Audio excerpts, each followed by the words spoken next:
Assalamualaikum 9th class, how are you all? I hope you will be fine. Today the date is 22 August and the day is Saturday. Okay student, हमारे कुछ इस chapter number 4 से remaining question कुछ हमारे रह गए थे जिनको एक्सप्लेन करना हमारे लिए ज़रूरी था, और वो शॉर्ट क्वेश्चन है, इंपॉर्टेंट शॉर्ट क्वेश्चन हैं। पेपर में आपके आ जाते हैं 2 मार्क्स का शॉर्ट क्वेश्चन के साथ, ठीक है। चलें देखें 4.11, read it from your book. Think of a body which is at rest but not in equilibrium.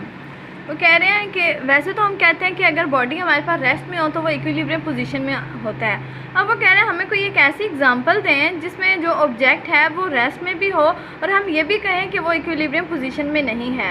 चले देखें, हमने क्या यहाँ पे राइट किया हुआ है ना, ball thrown upward then at its highest point it comes in rest for a very short interval but at that time it is not in equilibrium position.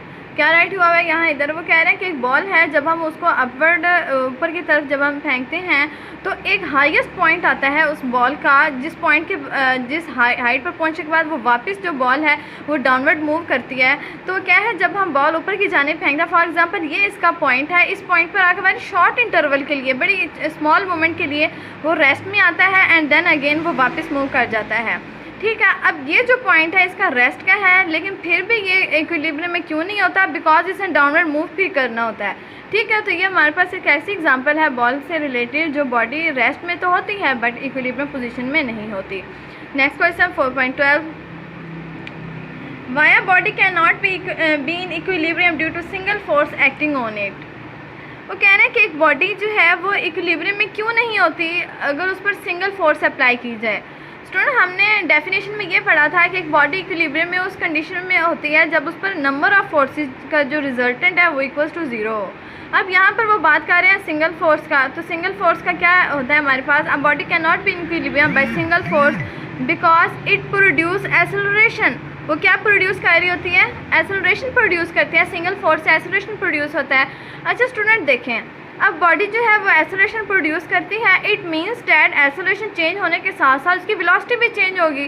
तो जैसे हमारे पास वेलोसिटी चेंज होती रहेगी, वो यूनिफॉर्म तो नहीं रही, तो डैट्स में हम कहते हैं कि वो जो ऑब्जेक्ट है वो इक्विलिब्रियम पोजीशन में नहीं है, क्योंकि इक्विलिब्रियम पोजीशन में होने के लिए वेलोसिटी का वेरिएबल होना ज़रूरी होता है। ओके, बात समझ आ गई? नेक्स्ट देखें 4.13, why the height of vehicle is keeped as low as possible. वो कह रहे हैं कि जो व्हीकल्स हैं, गाड़ियाँ वगैरह हैं, उनकी जो हाइट है उनको कम से कम क्यों रखा जाता है, मींस हमारी क्यों कोशिश होती है कि उनको कम से कम जो हाइट है उनकी कम से कम रखी जाए। The height of vehicle is keeped as low as possible to make it. हम क्या यहाँ पे रीड कर रहे थे कि गाड़ियाँ व्हीकल्स हैं उनकी जो हाइट है वो कम से कम रखी जाती है। क्यों रखी जाती है? टू मेक इट स्टेबल, उन्हें स्टेबल रखने के लिए और इक्विलिब्रियम पोजीशन में रखने के लिए। क्यों? ताकि उनका जो सेंटर ऑफ ग्रेविटी है उनकी बेस में से पास कर सके, so that its centre of gravity must passes through it's base.